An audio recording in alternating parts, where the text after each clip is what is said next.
हाँ, तो आज नया चैप्टर शुरू करना है, वो है चैप्टर 2 10th क्लास का, एसिड्स बेसिस एंड सॉल्ट्स। ठीक है, तो चैप्टर 2 कर लेते हैं start. Acids bases and salts. ठीक है, तीनों ही केमिकल्स होते हैं, एसिड्स भी केमिकल्स होते हैं, बेसिस भी केमिकल्स होते हैं, सॉल्ट्स भी केमिकल्स होते हैं।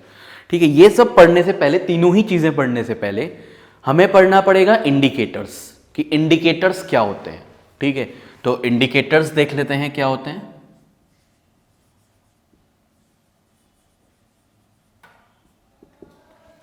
इंडिकेटर्स, ठीक है। अब इंडिकेटर का क्या मतलब है, जैसे बाइक में इंडिकेटर होता है, क्या इंडिकेट करता है, कुछ ना कुछ बताता है। ये बताता है कि हमें राइट मुड़ना है या लेफ्ट मुड़ना है ना। वैसे ही ये यहाँ वाला इंडिकेटर, हमारा जो इंडिकेटर है केमिस्ट्री वाला, ये बताता है कि कोई सब्सटेंस जो दिया गया है वो एसिड है या बेस है। ठीक है, तो एसिड और बेस को डिफरेंशिएट करने के लिए यहां पे इंडिकेटर्स यूज होते हैं। ठीक, तो यहां हम इसकी डेफिनेशन में लिख सकते हैं, substances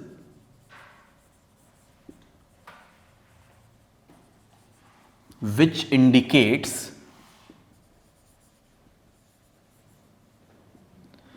whether the given chemical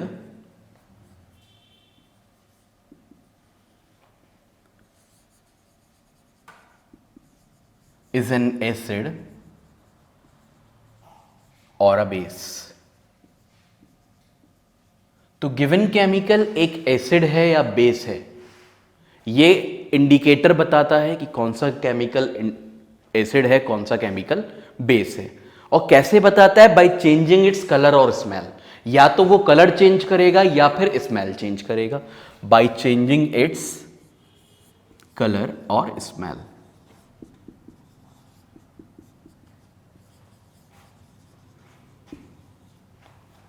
तो कलर या स्मेल को चेंज करके कोई भी इंडिकेटर ये बता सकता है कि दिया गया सब्सटेंस एसिड है या बेस है। अब एसिड के बारे में कैसे बताएगा और बेस के बारे में कैसे बताएगा, ये देखते हैं कौन कौन से इंडिकेटर्स होते हैं। तो टाइप्स ऑफ इंडिकेटर्स देख लेते हैं पहले। तो टाइप्स ऑफ इंडिकेटर्स में हम ब्रॉडली ये कहेंगे कि दो टाइप के होते हैं, नेचुरल और सिंथेटिक। नेचुरल जो नेचर से मिले, सिंथेटिक जो हम मैनमेड होंगे। ठीक है, तो बात करेंगे हम टाइप्स ऑफ इंडिकेटर्स की।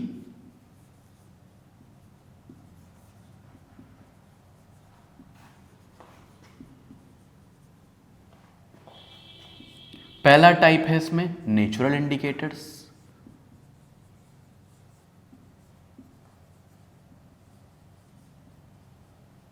ठीक है, तो नेचुरल इंडिकेटर्स जो होंगे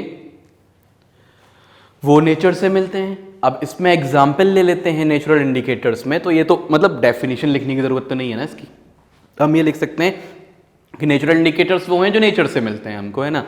तो नेचुरल इंडिकेटर्स में एग्जाम्पल हो जाएगा लिटमस, LITMUS। ठीक है, लिटमस एग्जाम्पल हो गया। लिटमस इंडिकेटर तुमने पढ़ा भी होगा, लिटमस पेपर की फॉर्म में भी आता है, लिटमस सॉल्यूशन की फॉर्म में भी आता है। ठीक है, तो हम लिख सकते हैं litmus in the form of paper और solution, in the form of paper और सॉल्यूशन। तो या तो पेपर की फॉर्म में होगा या फिर सॉल्यूशन की फॉर्म में होगा लिटमस। ठीक है, दो फॉर्म में हो सकता है।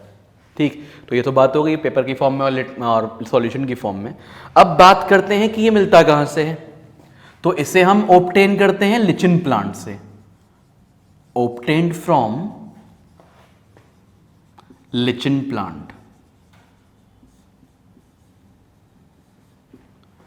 लिचिन प्लांट से मिलता है हमको LICHEN, लिचिन, लिटमस। ठीक है, अब आते हैं कि होता किस कलर का है, कैसे बताएगा कि एसिड क्या, कौन सा है, बेस कौन सा है ना। तो अगर लिटमस पेपर है तुम्हारे पास या सॉल्यूशन भी है, दोनों एक ही तरह से काम करते हैं। तो ओरिजिनल कलर अगर मैं इसका देखूं, ओरिजिनल कलर जो होता है वो होता है इसका पर्पल। ठीक है, ओरिजिनल कलर पर्पल होता है। देन एसिड में जब इसको ऐड करते हैं तो इट टर्न्स रेड। किस कलर का हो जाता है, रेड हो जाता है एसिड में। बेस में जब ऐड करते हैं इसको तो ये हो जाता है ब्लू। ठीक है, ब्लू हो जाता है। ठीक, इसके बाद नेक्स्ट पॉइंट पे आते हैं, दूसरा इंडिकेटर देख लेते हैं। ये तो हो गया हमारा लिटमस। और इंडिकेटर तुमने घर में देखा होगा अपने, हल्दी, टर्मरिक। दूसरा जो नेचुरल इंडिकेटर है वो टर्मरिक है, यानी कि हल्दी। हल्दी का कलर येलो होता है, ओरिजिनल कलर येलो होता है। एसिड में वो अपना कलर चेंज नहीं करती। ठीक है, तो अगर पता करना है कि एसिड है, एसिड में डालोगे तो अपना कलर चेंज नहीं करेगी, लेकिन अगर बेस में डालोगे उसको तो वो रेड हो जाएगी। ठीक है, तो येलो से कैसी हो जाएगी, रेड हो जाएगी। तो टर्मरिक लिख लेते हैं। इसके बाद सेकंड टर्मरिक है।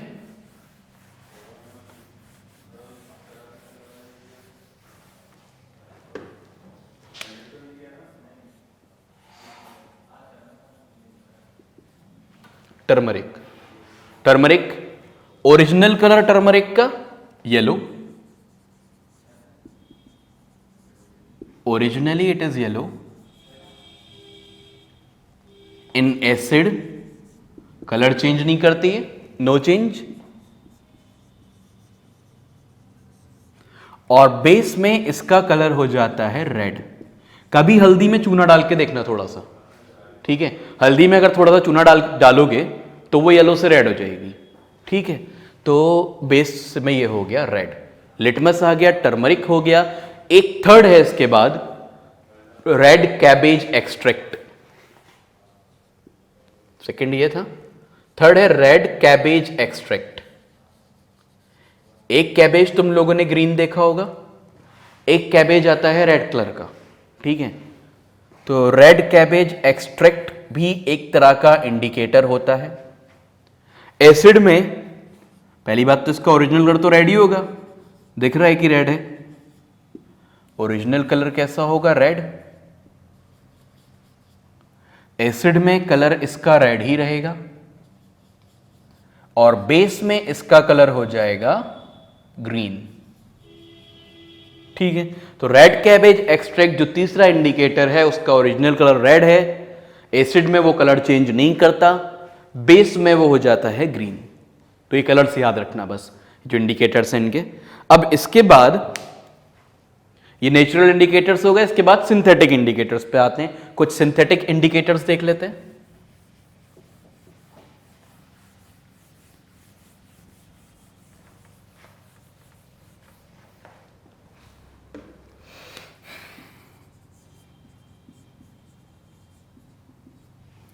सिंथेटिक इंडिकेटर्स मतलब जो मैनमेड होंगे, इसमें पहला हो जाता है मिथाइल ऑरेंज।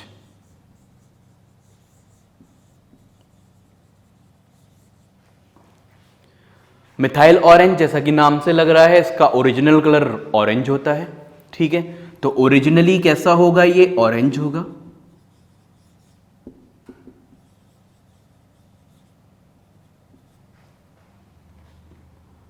एसिड में ये हो जाता है रेड, और बेस में ये कलर देता है येलो। ठीक है, तो ओरिजिनली ऑरेंज होता है, एसिड में रेड हो जाता है, बेस में येलो कलर देता है। इसके बाद सेकंड इंडिकेटर देख लेते हैं, दूसरा एक और है, वो है फिनोप्थिलिन। फिनोप्थिलिन तुम लोग आगे काफी यूज करोगे, इवन लिटमस, फिनोप्थिलिन और मिथाइल ऑरेंज तीनों ही यूज कर सकते हो। मिथाइल ऑरेंज इतना ज्यादा इजीली अवेलेबल नहीं होता है लैब्स में तुम्हारे लेवल पे। ठीक है, इसके बाद हम दूसरा आते हैं फिनोप्थिलिन पे। फिनोप्थिलिन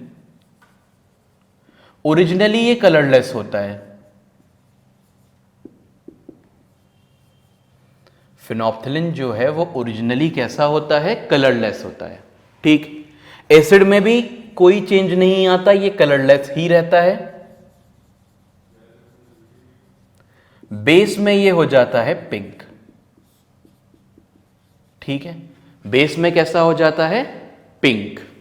ठीक, तो ये हमारे इंडिकेटर्स थे। कौन से इंडिकेटर्स थे, जो अपना कलर चेंज करके बता रहे थे कि कोई दिया गया सब्सटेंस एसिड है या बेस है। ठीक, इसके बाद हम बात करेंगे ऑल्फैक्टरी इंडिकेटर्स की। ऑल्फैक्टरी इंडिकेटर्स क्या करते हैं, वो अपनी स्मेल चेंज करके बताते हैं कि दिया गया जो केमिकल है वो एसिड है या बेस है। ठीक है, तो इसके बाद ऑल्फैक्टरी इंडिकेटर्स लिख लेते हैं।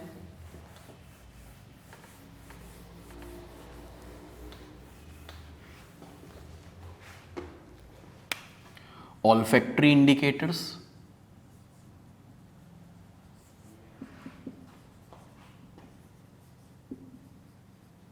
ये अपनी स्मेल को चेंज करके बताएंगे दिया गया सब्सटेंस एसिड है या बेस है। ठीक है, तो they indicate whether the given substance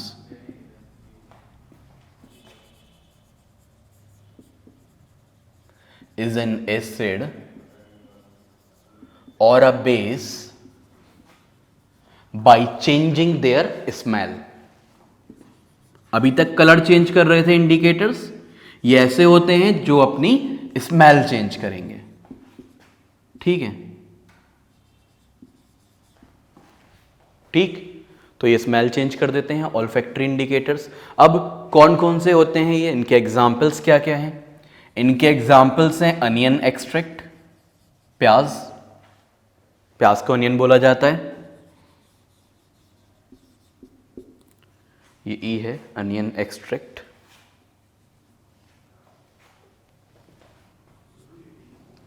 ठीक है, तो अनियन एक्सट्रैक्ट में इसकी कुछ स्मेल होती होगी, अपनी कुछ कैरेक्टरिस्टिक स्मेल होती है। एसिड में इसकी स्मेल में कोई चेंज नहीं आता। In acids there is no change in its smell. Base में इसकी जो भी स्मेल होती है वो बिल्कुल खत्म हो जाती है, ये ओडरलेस हो जाता है। ओडरलेस का क्या मतलब है कि कोई स्मेल नहीं आ रही है उसमें से। ठीक है, तो अनियन एक्सट्रैक्ट में ये हो जाता है ओडरलेस। ठीक, दूसरा एग्जाम्पल है वनीला एक्सट्रैक्ट।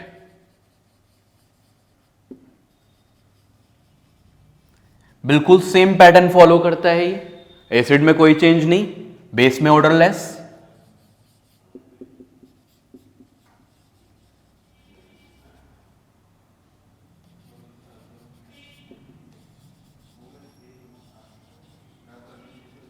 और जो तीसरा है वो है क्लोव। क्लोव बोलते हैं लौंग को। क्लोव किसे बोलते हैं? लौंग को, जो मसाले वाली लौंग होती है वो क्लोव। तो क्लोव भी एसिड में कोई चेंज नहीं करता अपनी स्मेल में, एसिड में नो चेंज, और बेस में इट बिकम्स ओडरलेस। ठीक है, नो चेंज और ओडरलेस सब में सेम है, बिल्कुल याद रखने में भी कोई प्रॉब्लम नहीं है। ये तीनों ही तुम्हारे ऑल्फैक्टरी इंडिकेटर्स हैं। ऑल्फैक्टरी इंडिकेटर्स के बारे में मैंने क्या बताया? जो अपनी स्मेल चेंज करके बताएंगे कि दिया गया सब्सटेंस एसिड है या बेस है। ठीक है, तो ये हमारे इंडिकेटर्स थे। अब हम आते हैं अपने मेन टॉपिक पे वापस, एसिड्स, बेसिस एंड सॉल्ट्स पे। तो पहले एसिड्स देख लेते हैं क्या होते हैं।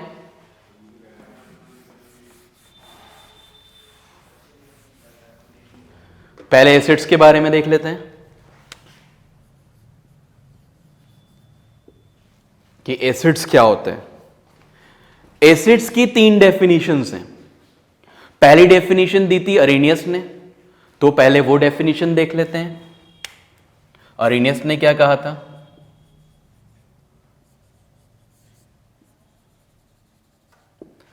यही डेफिनेशन मेन भी है एसिड्स की, कि एसिड्स वो सब्सटेंसेस होते हैं जो H+ आयंस में डिसोसिएट हो जाते हैं, जो कि डिसोसिएट होके H+ आयंस दे। वाटर में डालने के बाद अगर वो टूटे तो H+ आयंस में टूटे। ठीक है, तो अरेनियस ने कहा था कि acids are those substances which dissociate into H+ ions. H+ ions मतलब हाइड्रोजन आयंस। हाइड्रोजन जो एक इलेक्ट्रॉन लूज करेगा उसके बाद जो आयन फॉर्म करेगा वो H+ आयन होता है ना। Acids are those substances which form या विच dissociates into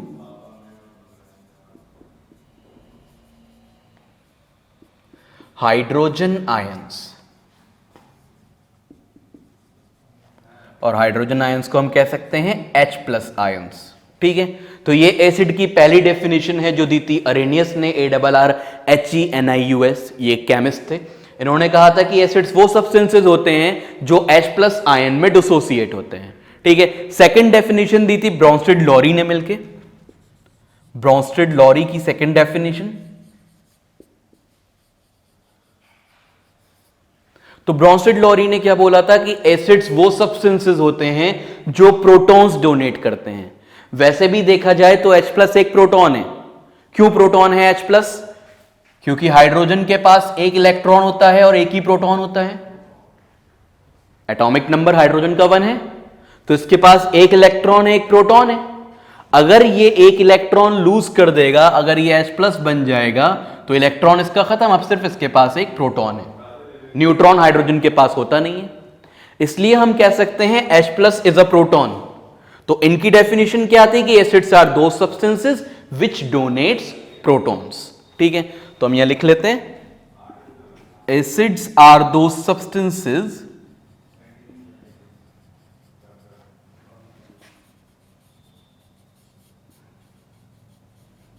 which donate protons। जो प्रोटॉन्स डोनेट करते हैं वो एसिड्स कहलाते हैं। ठीक है, थर्ड डेफिनेशन है लुईस की डेफिनेशन। लुईस ने क्या कहा था?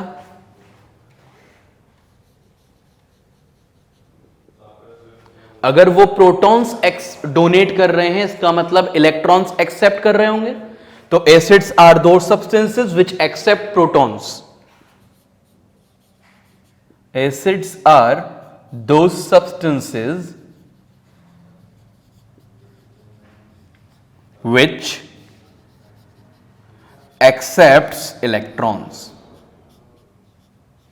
जो इलेक्ट्रॉन्स एक्सेप्ट करेंगे वो भी एसिड्स कहलाएंगे। तो एसिड की 3 डेफिनेशंस हो गई यहां पे।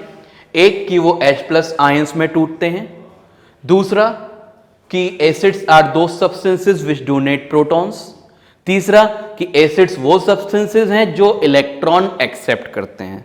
ठीक है, तो ये एसिड्स की डेफिनेशन हो गई। इसके बाद हम आते हैं प्रॉपर्टीज ऑफ एसिड्स पे। प्रॉपर्टीज ऑफ एसिड्स देख लेते हैं इसके बाद।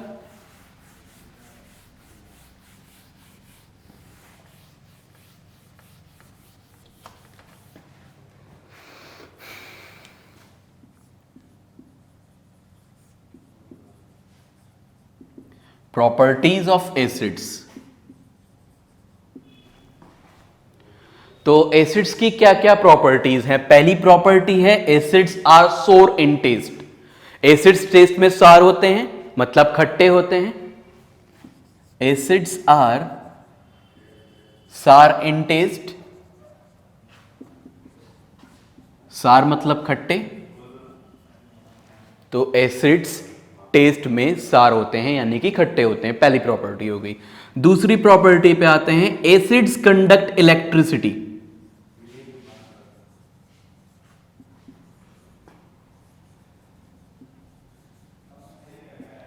एसिड्स इलेक्ट्रिसिटी कंडक्ट करते हैं। क्यों कंडक्ट करेंगे इलेक्ट्रिसिटी? क्योंकि वो आयंस में ब्रेक हो सकते हैं, उसके अंदर H+ आयंस होते हैं। ठीक है, तो हम लिख सकते हैं due to presence of ions.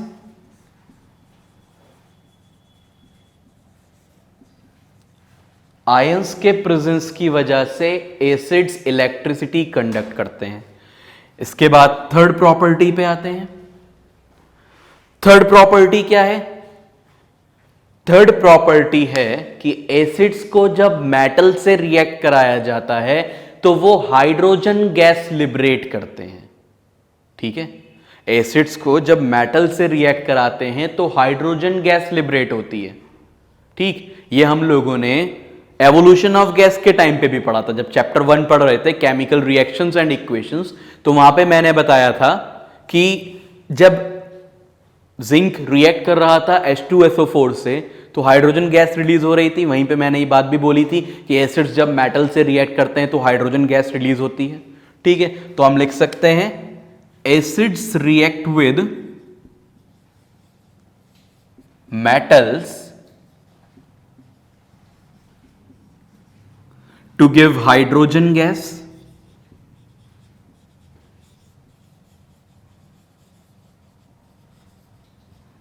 तो हाइड्रोजन गैस लिबरेट करने के लिए एसिड्स मेटल से रिएक्ट करते हैं। ठीक है, जैसे एग्जाम्पल जिंक का लिया था वहां पे, यहां पे भी वही ले लेते हैं। जिंक को हम रिएक्ट करा रहे हैं H2SO4 से। H2SO4 होता है सल्फ्यूरिक एसिड, सल्फ्यूरिक एसिड से रिएक्ट करा रहे हैं तो क्या बनेगा, जिंक सल्फेट बनेगा और हाइड्रोजन गैस लिबरेट होगी। ठीक है, यह बताया ही था मैंने कि हाइड्रोजन गैस कब लिबरेट होती है, कैसे पता लगता है हाइड्रोजन गैस के लिबरेशन का। हाइड्रोजन गैस के लिबरेशन का पता लगता है पॉप साउंड से। हाइड्रोजन गैस को जब बर्न किया जाता है, अगर बर्निंग मैच स्टिक को जहां पे भी हाइड्रोजन गैस प्रोड्यूस हो रही है, जिस टेस्ट ट्यूब में भी हो रही है या जिस बीकर में भी हो रही है, अगर वहां पे बर्निंग मैच स्टिक लेके जाओगे तो वो मैच स्टिक से हाइड्रोजन गैस बर्न होगी पॉप साउंड के साथ। ठीक है, तो यहां भी हम उस टेस्ट को लिख लेते हैं, टेस्ट फॉर हाइड्रोजन गैस को, कि it Burns with pop sound.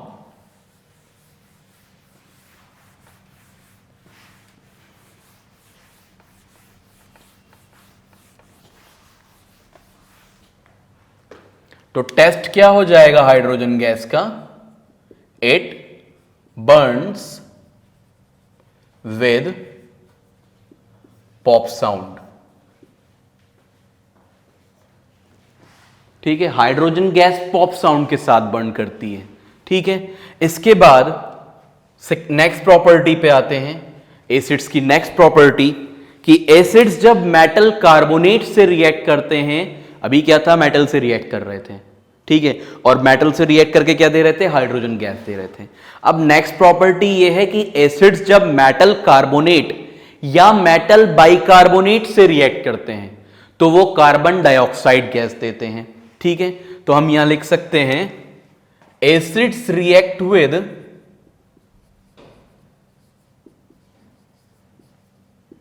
Metal carbonates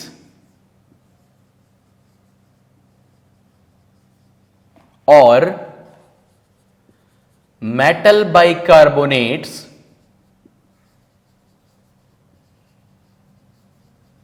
to give CO2 gas, carbon dioxide gas. तो जब एसिड्स रिएक्ट करते हैं किसी कार्बोनेट से या किसी मेटल के बाइकार्बोनेट से तो वो फॉर्म करते हैं CO2 गैस, वो देते हैं CO2 गैस।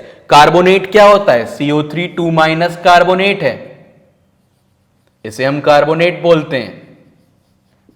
और HCO3- ये बाइकार्बोनेट है, इसे हम बाइकार्बोनेट या फिर हाइड्रोजन कार्बोनेट बोलते हैं।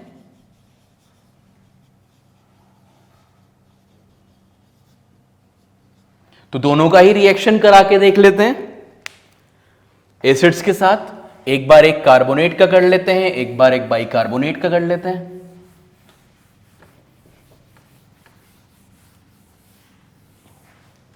तो मेटल कार्बोनेट में हम एग्जाम्पल ले सकते हैं Na2CO3 का या कैल्शियम कार्बोनेट का। कैल्शियम कार्बोनेट कैल्शियम का कार्बोनेट है, यानी कि एक मेटल का कार्बोनेट है। इसको हम रिएक्ट करा देते हैं किसी एसिड से, HCl से। क्या बनेगा, जब तुम कैल्शियम कार्बोनेट को HCl से रिएक्ट कराओगे तो यह देगा कैल्शियम क्लोराइड CaCl2, साथ में बनेगा H2O और CO2 गैस। ठीक है, CaCO3 plus HCl gives CaCl2 plus H2O plus CO2। तो कार्बन डाइऑक्साइड गैस बन रही है जब मेटल कार्बोनेट एसिड से रिएक्ट हो रहा है। अब अगर कोई बाइकार्बोनेट का एग्जाम्पल ले लो, NaHCO3 का ले लो। ठीक है, NaHCO3 को HCl से रिएक्ट करा देते हैं।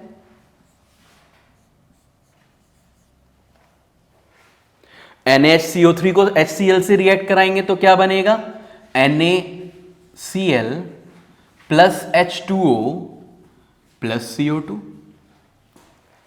ठीक है, तो NaHCO3 को अगर रिएक्ट करा, ये क्या है, सोडियम बाइकार्बोनेट है, ये कैल्शियम कार्बोनेट कहला रहा है।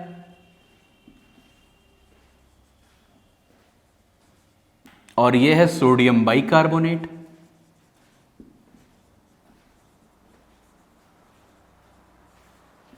ठीक है, दोनों, या तो मेटल का कार्बोनेट हो या कार्बोनेट हो, जब एसिड से रिएक्ट करेगा तो CO2 गैस देगा।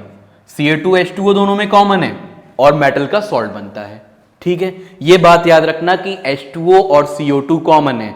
H2O भी एज अ प्रोडक्ट फॉर्म होता है हमेशा जब बाइकार्बोनेट या कार्बोनेट एसिड से रिएक्ट करता है। तो अब ये जो कार्बन डाइऑक्साइड फॉर्म हुई है इसका कुछ टेस्ट भी होता होगा, तो टेस्ट फॉर CO2 देख लेते हैं।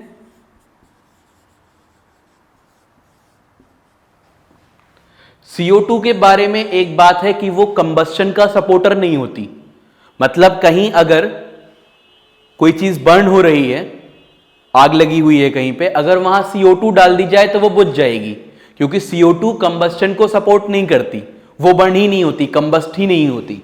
ठीक है, तो टेस्ट फॉर CO2 क्या है कि अगर एक जलती हुई माचिस या मोमबत्ती कैंडल को लेके जाया जाएगा कहीं पे जहां पे CO2 प्रोड्यूस हो रही है तो वो बुझ जाएगी। तो हम लिख सकते हैं इट एक्सटिंग्विशेस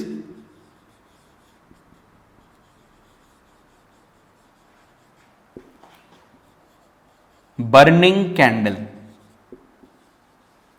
तो जलती हुई कैंडल को बुझा सकती है कार्बन डाइऑक्साइड गैस, क्योंकि वो कंबस्शन का सपोर्टर नहीं है, because it does not support combustion, क्योंकि वो कंबस्शन को सपोर्ट नहीं करती। ठीक है, और दूसरी चीज क्या है? दूसरी चीज है, एक और टेस्ट है इसका,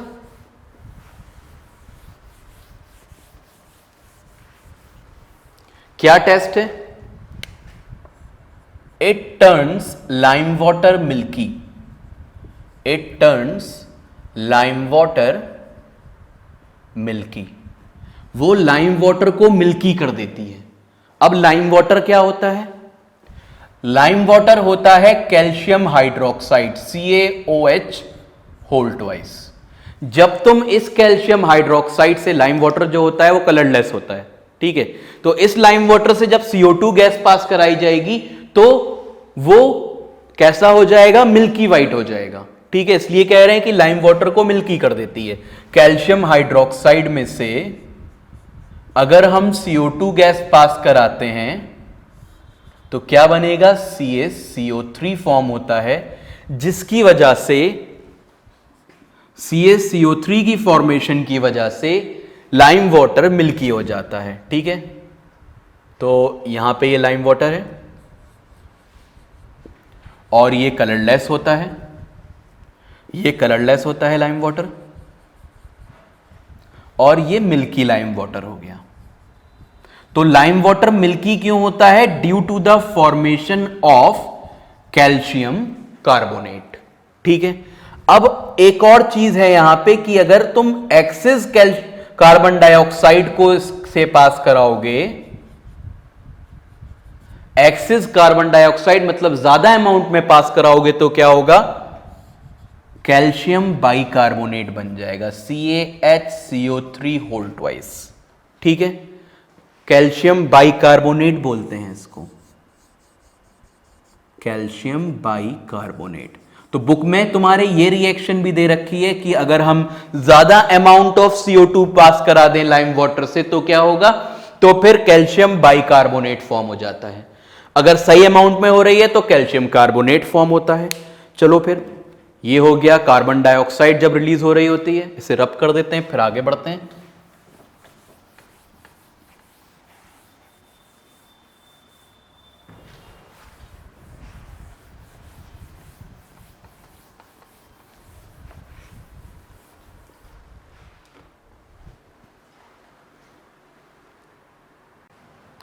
तो फिर थर्ड प्रॉपर्टी देख लेते हैं। थर्ड तो देख ली थी, फोर्थ प्रॉपर्टी देखते हैं। हाँ, तो हम क्या बात कर रहे थे अभी तक कि कैल्शियम मतलब कि मेटल कार्बोनेट को अगर हम रिएक्ट करते हैं किसी भी एसिड से तो वो कार्बन डाइऑक्साइड गैस देता है, या बाइकार्बोनेट को रिएक्ट करते हैं तो भी CO2 गैस देता है। उसके बाद CO2 के टेस्ट हो गए थे। अब हम बात करते हैं फोर्थ प्रॉपर्टी की, एसिड्स की प्रॉपर्टीज। फोर्थ प्रॉपर्टी की बात करते हैं। तो फोर्थ प्रॉपर्टी ये है कि एसिड जब बेस से रिएक्ट करता है तो वो सॉल्ट और वाटर देता है। ठीक है, बहुत ही सिंपल सी प्रॉपर्टी है कि एसिड को किसी बेस से रिएक्ट कराओगे तो वो सॉल्ट और वाटर देगा। ठीक है, तो अब हम यहां पे लिखेंगे acids react with bases to give salt and water. तो एसिड्स जो हैं वो बेसिस से रिएक्ट करते हैं to give salt and water.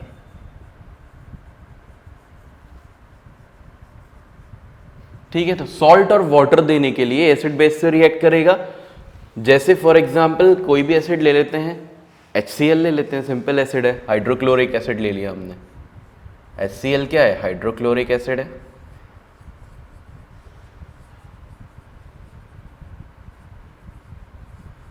इसको हमने रिएक्ट कराया NaOH से। NaOH एक बेस है, सोडियम हाइड्रोक्साइड, तो NaOH से रिएक्ट करा दिया इसको, it is sodium hydroxide.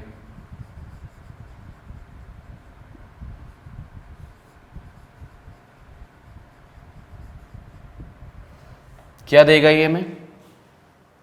NaCl देगा और वाटर देगा। सॉल्ट होता है NaCl, इससे सॉल्ट NaCl ही बनेगा, NaCl प्लस H2O।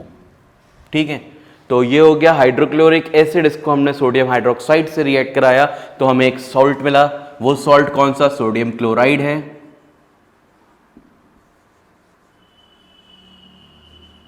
और वाटर। ठीक है, तो सोडियम क्लोराइड और वाटर मिल गया।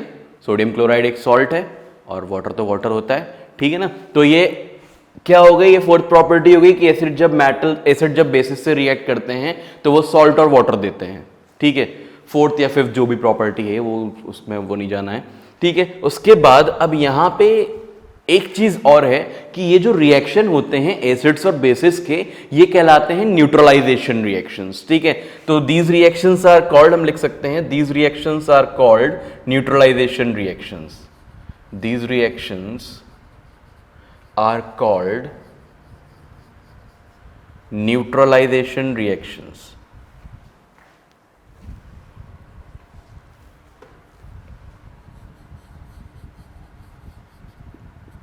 क्योंकि इसमें एसिड और बेस दोनों एक दूसरे को न्यूट्रलाइज कर देते हैं। ठीक है, एसिड और बेस जब मिलता है तो न्यूट्रल कंपाउंड बनता है, और वो न्यूट्रल कंपाउंड क्या है? सोडियम क्लोराइड है यहां पे। ठीक है, तो न्यूट्रलाइजेशन रिएक्शन हो गया ये। तो क्वेश्चन यहां बन सकता है कि अगर एसिड और बेस को रिएक्ट कराओगे तो सॉल्ट और वाटर बनता है, वो ये तुम्हें लिख के देंगे। और फिर ये पूछ सकते हैं वो which type of reaction is this, ये किस टाइप का रिएक्शन है। ठीक है, तो ये हो जाएगा हमारा न्यूट्रलाइजेशन रिएक्शन। ठीक है, जैसे मैंने अभी तुमसे केमिकल रिएक्शंस एंड इक्वेशंस में बोला था कि टाइप्स ऑफ रिएक्शंस में हमने वहां पे 5 टाइप पढ़े थे ना, combination, decomposition, displacement, double displacement और रिडॉक्स रिएक्शंस। और मैंने वहां पे कहा था कि कुछ और टाइप्स भी हैं जैसे calcination, roasting, neutralization, addition, substitution, ये सब मैंने बताए थे, लेकिन वो हम चैप्टर्स के साथ साथ पढ़ते रहेंगे। ऐसे ही यहाँ पे ये न्यूट्रलाइजेशन आ गया।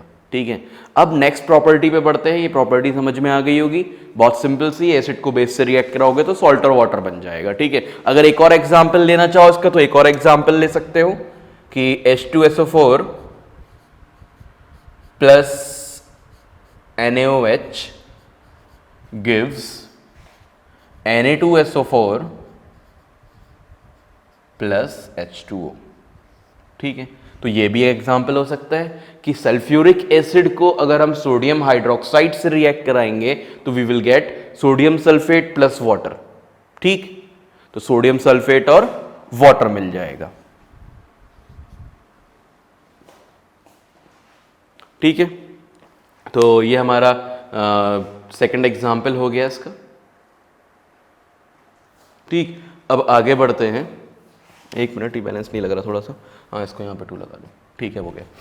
हाँ भाई, तो ये हमारा न्यूट्रलाइजेशन रिएक्शन हो गया। आगे आते हैं, एसिड्स को अब रिएक्ट कराएंगे मेटल ऑक्साइड से। अभी मेटल से रिएक्ट कराया था, मेटल कार्बोनेट से रिएक्ट कराया था, अब रिएक्ट करा रहे हैं एसिड्स को मेटल ऑक्साइड से। ठीक है, देखते हैं मेटल ऑक्साइड से रिएक्शन किस तरह का होता है। नेक्स्ट प्रॉपर्टी की बात करें, फिफ्थ या सिक्स जो भी है, कि acids react with metal oxides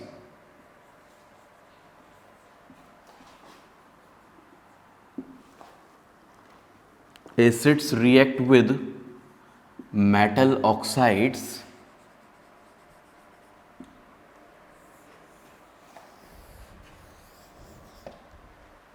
to give salt and water।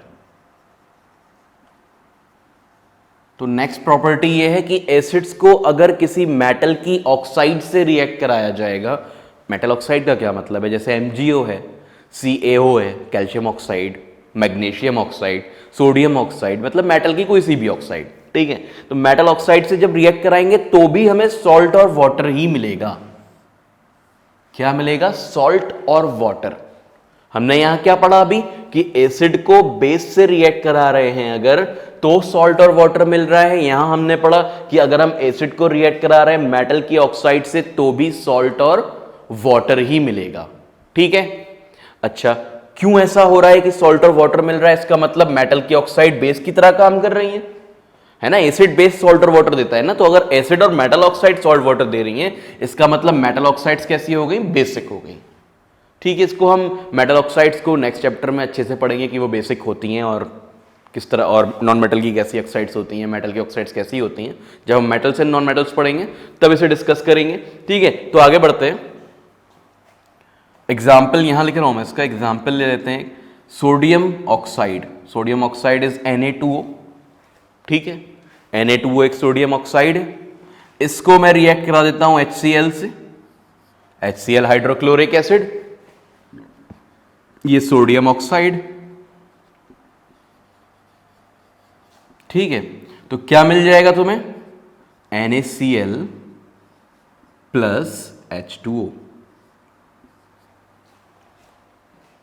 ठीक। आ गई बात समझ में? बैलेंस इसको कर लेना, वैसे ये 2Cl हो जाएगा और Na2O 2NaCl, 2 Cl आ गए इसके अंदर, 2 Cl यहाँ आ गए और बाकी सब मेरे ख्याल से बैलेंस्ड ही है इसका, हाँ, वो हाइड्रोजन उधर बैलेंस्ड है, ठीक है। तो ये हमारी बैलेंस्ड हो गई कि Na2O को जब हम HCl से रिएक्ट कराएंगे तो NaCl और H2O मिल जाएगा। तो अगर कोई सोडियम ऑक्साइड या मेटल, मतलब कोई भी ऑक्साइड ले लें, अगर हम कैल्शियम ऑक्साइड भी ले लें तो भी यही रिएक्शन होगा कि सॉल्ट और वाटर बनेगा। तो जब एसिड को मेटल ऑक्साइड से रिएक्ट कराते हैं, किसी भी एसिड को जब मेटल ऑक्साइड से रिएक्ट कराया जाता है तो सॉल्ट बनता है और वाटर बनता है, ठीक है। ये लास्ट प्रॉपर्टी थी एसिड की। इसके बाद हम बात करेंगे एसिड की, फर्दर एसिड के बारे में बात करेंगे अभी, ठीक है। क्या बात करनी है एसिड के बारे में, थोड़ा सा और देख लेते हैं एसिड्स को, ये सब नोट कर लेना, इसके बाद आगे आते हैं। जो नेक्स्ट टॉपिक है वो है डाइल्यूशन ऑफ एसिड्स, ठीक। क्या मतलब होता है डाइल्यूशन ऑफ एसिड का? Dilution of acids,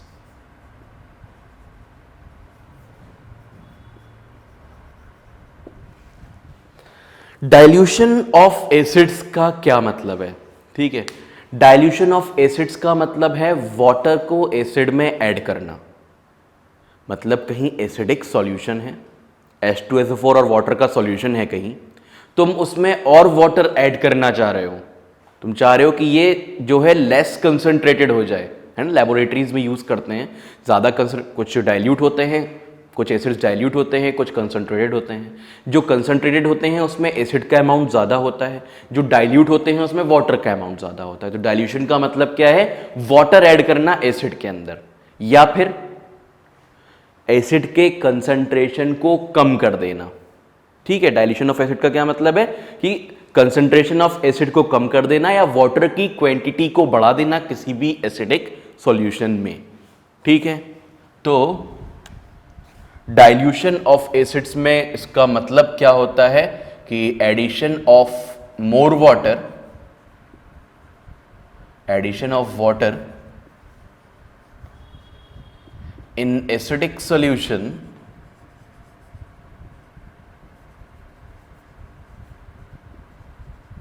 or decreasing the concentration of decreasing the concentration of acid. Concentration word, concentration हमने डिस्कस करा था is matter around us pure में, जब सॉल्यूशंस पढ़ रहे थे, है ना। वहां पे कंसंट्रेशन ऑफ सॉल्यूशन कैलकुलेट करने के लिए काफी सारे पैरामीटर्स मैंने तुम्हें बताए थे, mass by mass percentage, volume by volume percentage, mass by volume और मोलैरिटी, नॉर्मेलिटी, ये सब चीजें हमने वहां पे डिस्कस करी थी, है ना। तो कंसंट्रेशन का मतलब यही है कि अमाउंट ऑफ सॉल्यूट उसके अंदर कितना है, सॉल्यूशन के अंदर, यही तो था कंसंट्रेशन का मतलब, अमाउंट ऑफ सॉल्यूट पे डिपेंड करता है। वैसे ही हम यहां मान लेते हैं कि हमारा जो सॉल्यूट है वो एसिड है, एसिड को वाटर के अंदर मिलाया हुआ है ना। हम चाह रहे हैं कि उस एसिड का कंसंट्रेशन और कम कर दें, तो उसके लिए हम क्या करेंगे, उसमें वाटर ऐड कर देंगे। तो डाइल्यूशन ऑफ एसिड का क्या मतलब है, वाटर ऐड करके कंसंट्रेशन को कम कर देना, एसिड के कंसंट्रेशन को कम कर देना वाटर ऐड करके उसके अंदर, ठीक है। अच्छा, अब डाइल्यूशन ऑफ एसिड की एक रूल है, क्या रूल है कि ऐसा नहीं है कहीं एसिड रखा है, तुमने एक बीकर में पानी भरा बहुत सारा, उसमें यूं पलट दिया, ऐसा करना बहुत खतरनाक हो सकता है, क्योंकि एसिड और वाटर का रिएक्शन हाईली एक्सोथर्मिक होता है, हीट बहुत ज्यादा निकलती है, ठीक है। कोई नए टर्म्स यूज नहीं कर रहा हूं मैं, एक्सोथर्मिक तुम पढ़ चुके हो फर्स्ट चैप्टर में। एक्सोथर्मिक क्या होते हैं, वो रिएक्शंस होते हैं जिसमें हीट रिलीज होती है बहुत ज्यादा अमाउंट में। तो वाटर को जब एसिड में ऐड करोगे तो वो उसमें से हीट बहुत ज्यादा निकलेगी और वो डेंजरस हो सकता है। कैसे डेंजरस हो सकता है कि हमने अगर वाटर ऐड करा एसिड के अंदर तो वो स्प्लैश आउट हो सकता है, फैल सकता है, उछल के हमारी आंखों पे लग सकता है, मुंह पे लग सकता है। इसीलिए जब हम किसी भी एसिड को डाइल्यूट कर रहे होते हैं तो डायरेक्ट उसमें वाटर नहीं मिलाते, फिर डाइल्यूट कैसे करेंगे। डाइल्यूट, अब देखो डाइल्यूट कर रहे हैं अगर, जैसे हमारे पास 10 ml एसिड है जो कि मिला हुआ है 100 ml वाटर में, ठीक है, ये है। अब तुम चाह रहे हो कि मैं इसे 200 ml कर लूं, ठीक है, ये किसी बीकर में रखा हुआ है 10 ml acid plus 100 ml water, तुम चाह रहे हो कि इसको मैं 200 ml कर लूं और वाटर ऐड करके। तो इसमें अगर तुम वाटर ऐड करोगे, 100 ml वाटर अगर इसके अंदर ऐड करते हो तो वो गलत हो जाएगा। वाटर ऐड करना डेंजरस हो सकता है एसिड के अंदर, बता दिया क्यों डेंजरस हो सकता है। तो हम क्या करते हैं कि इसी एसिड को लेके अलग से, हम चाह रहे हैं वाटर बढ़ जाए हमारा 200 ml हो जाए, तो इस एक बीकर में 100 ml वाटर ले लो, जितना वाटर बढ़ाना है तुम्हें उतना ही वाटर ले लो, है ना। फिर क्या करो कि ड्रॉप बाय ड्रॉप यहां से एसिड लाना शुरू करो इसमें, ठीक है। फिर ड्रॉप बाय ड्रॉप इसमें एसिड जाएगा, एसिड इसके अंदर ऐड हो जाएगा, जो ये एसिडिक सॉल्यूशन था हमारा, उससे क्या होगा कि एसिड और डाइल्यूट हो जाएगा, उसमें पानी की क्वांटिटी और बढ़ जाएगी। तो क्या करना है, वाटर को एसिड में ऐड नहीं करना है, एसिड को वाटर में ऐड करना है drop by drop through the walls of the beaker और टेस्ट ट्यूब, ठीक है। ऐसा भी नहीं डायरेक्ट ऊपर से, उसमें भी खतरा हो सकता है थोड़ा बहुत, तो इसलिए थ्रू द वॉल्स डालते हैं हम उसको, ठीक है। समझ में आ गई बात। तो क्या है कि डाइल्यूशन ऑफ एसिड में वाटर को एसिड में ऐड नहीं करते, एसिड को वाटर में ऐड करते हैं, ठीक है। तो ये बात हम लिख लेते हैं यहां पे कि to dilute acids,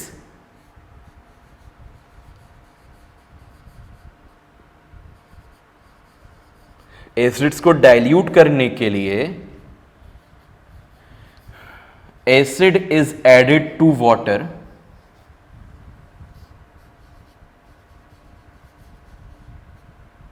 drop wise,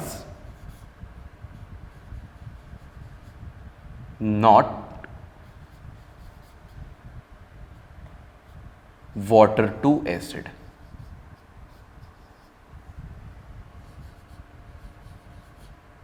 ठीक है। तो एसिड्स को डाइल्यूट करने के लिए एसिड को ही वाटर में ऐड करा जाता है, ना कि वाटर को एसिड में ऐड करा जाता है, ठीक। बात समझ में आ रही होगी। क्यों ऐसा होता है, हम ऐसा क्यों कर रहे हैं, ये क्वेश्चन भी आ सकता है कि डायरेक्ट वाटर को ही एसिड में क्यों नहीं ऐड कर ले रहे, एसिड वाटर में क्यों ऐड कर रहे हैं, ठीक है। तो क्वेश्चन ये भी पूछा जा सकता है कि भाई why we are doing this, क्यों हम एसिड्स को डाइल्यूट इस तरह से कर रहे हैं? Because addition of water to acid is an highly exothermic reaction. ठीक है, अगर वाटर को एसिड में ऐड करना है तो वो बहुत ज्यादा एक्सोथर्मिक रिएक्शन होता है, मतलब कि हीट बहुत ज्यादा रिलीज होती है उसके अंदर से। ठीक है, तो ये हम लिखेंगे because it is so, because addition of water to acid, और we can say dilution of acid लिख सकते हैं यहां पे। ठीक है, addition of water to acid नहीं लिखना, लिखना it is so because dilution of acid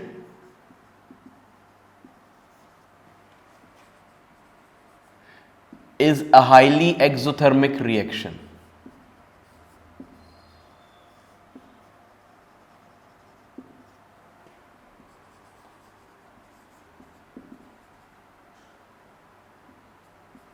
So it can be dangerous to add water to acid.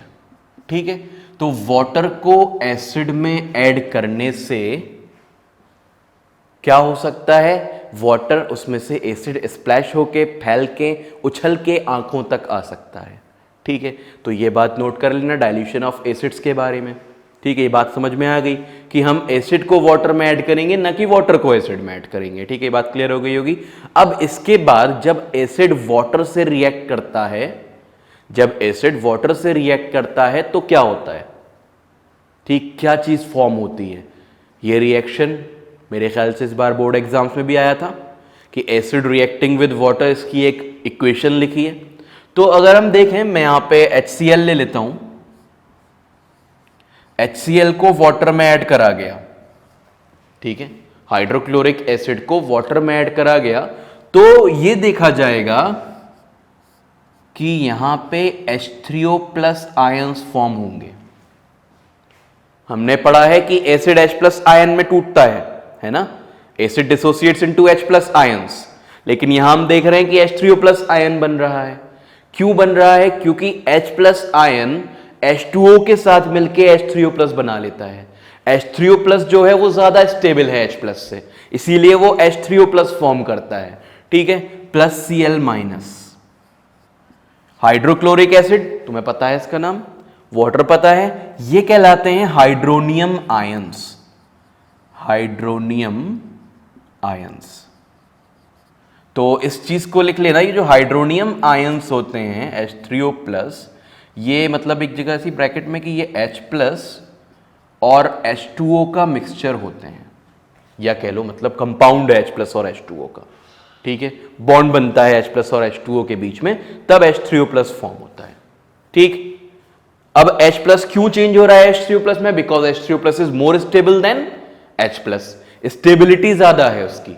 Stability का मतलब कि वो ज्यादा ठहर सकता है, मतलब ज्यादा रिएक्टिव नहीं है H3O प्लस। H प्लस ज्यादा रिएक्टिव है, जो चीजें ज्यादा रिएक्टिव होती हैं वो रिएक्ट करके ज्यादा अच्छी स्टेबल फॉर्म में आ जाती हैं। ठीक है, तो ये स्टेबल फॉर्म में आ जाएगा H प्लस जब रिएक्ट करेगा वो H2O से। ठीक, तो ये स्टेबिलिटी होती है कि किसी से रिएक्ट ना करना, रिएक्टिविटी कम करना। जैसे इनर्ट गैसेस होती हैं बहुत ज्यादा स्टेबल है ना, पढ़ा भी था हमने। ठीक है, वैसे ही H प्लस बहुत ज्यादा स्टेबल नहीं है, तो वो H2O से रिएक्ट करके H3O प्लस फॉर्म कर लेता है टू गेन स्टेबिलिटी। ठीक है, तो हम ये बात भी यहां कहीं लिख सकते हैं, H plus is converted to, H plus is converted to H3O plus to gain stability. To gain stability. तो स्टेबिलिटी गेन करने के लिए H प्लस को कन्वर्ट कर दिया जाता है H3O प्लस में। ठीक है, ये बातें दोनों पॉइंट्स नोट कर लेना, ये भी नोट कर लेना ये H3O प्लस कहां से आया। ठीक है, H3O प्लस को हम बोल क्या रहे हैं? Hydronium ion. ठीक, यहां तक बात समझ में आ गई होगी। आगे बढ़ते हैं फिर।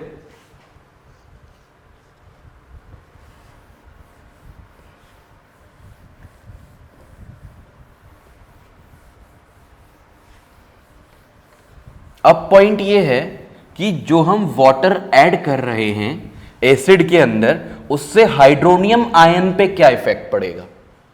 ये पॉइंट तुम्हारी बुक में दे रखा है कि अगर वाटर ऐड करेंगे मतलब एसिड के अंदर, तो हाइड्रोनियम आयंस पे क्या इफेक्ट पड़ेगा। हाइड्रोनियम आयन भी दे रखा है बुक में तुम्हारी, ठीक है, सब चीज है, जो भी कुछ है ये एनसीईआरटी है, ठीक है ना। तो मैं क्या बता रहा था कि जब वाटर को एसिड में ऐड करेंगे तो हाइड्रोनियम आयन पे क्या इफेक्ट पड़ेगा। तो हाइड्रोनियम आयन पे ये इफेक्ट पड़ेगा कि उसका कंसंट्रेशन डिक्रीज हो जाएगा, ठीक है।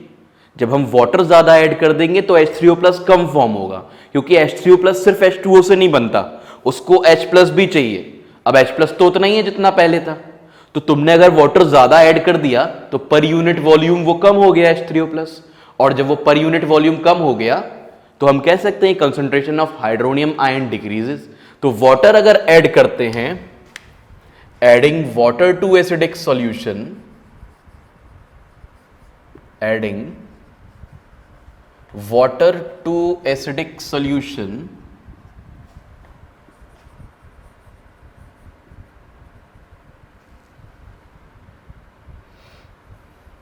decreases the concentration of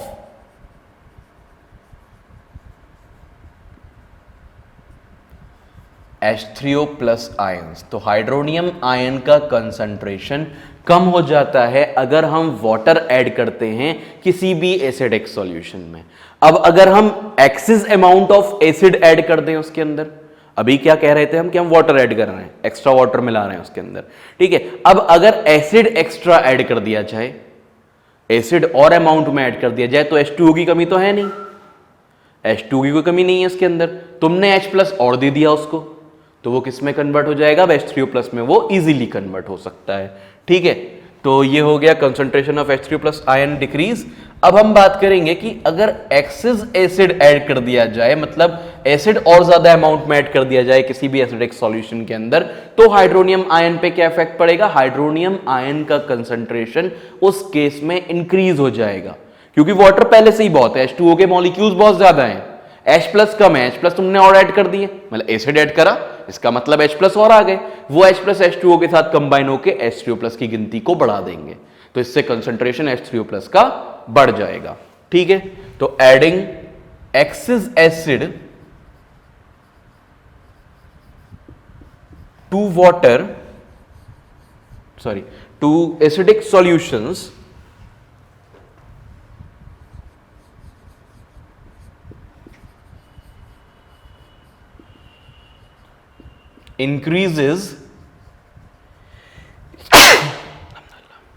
increases the concentration of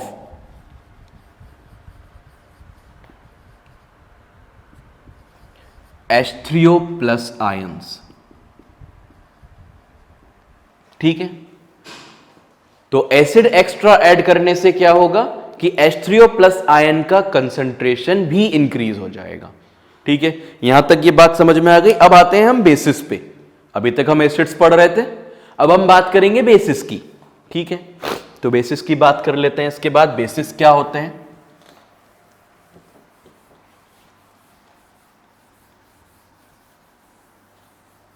जब तक तुम लोग ये नोट कर लो, ठीक है। तो बेसिस की बात करते हैं।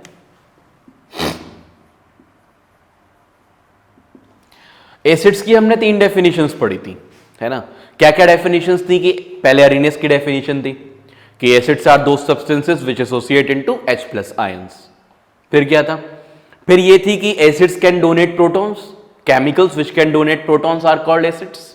फिर क्या था, the chemicals which can accept electrons are called acids, ठीक है। अब यहां हम बात करेंगे बेसिस की, तो पहले अरेनियस की डेफिनेशन ले लेते हैं। अरेनियस ने दोनों की डेफिनेशन दी थी, एसिड की भी बेसिस की भी, तो अरेनियस की डेफिनेशन ले लेते हैं, ठीक है। अरेनियस ने क्या कहा था कि basis are those substances which dissociate into hydroxide ions. Acids के लिए क्या था कि वो हाइड्रोजन आयंस में ब्रेक हो रहे थे, डिसोसिएट हो रहे थे, टूट रहे थे, और बेसिस काय में टूटेंगे, किस में ब्रेक होंगे, OH- आयंस में, जिनको हम हाइड्रोक्साइड आयंस बोलते हैं, ठीक है।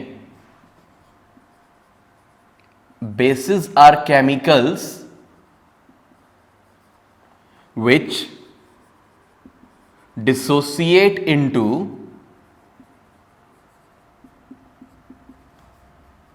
hydroxide ions. और हाइड्रोक्साइड आयंस क्या होते हैं? OH minus ions. ठीक है, ये हो गई अरेनियस की डेफिनेशन। उसके बाद दूसरी डेफिनेशन ब्रोंस्टेड लॉरी की है। ब्रोंस्टेड लॉरी ने क्या कहा था बेसिस के बारे में? पहला तो हो गया बेसिस वो केमिकल्स हैं जो डिसोसिएट होते हैं हाइड्रोक्साइड आयंस में। अब एसिड्स के लिए सेकंड पॉइंट क्या था कि एसिड्स वो केमिकल्स हैं जो प्रोटॉन्स डोनेट करते हैं। तो बेसिस क्या होंगे? जो प्रोटॉन्स को एक्सेप्ट करेंगे। ठीक है, बेसिस एक्सेप्ट्स प्रोटॉन्स।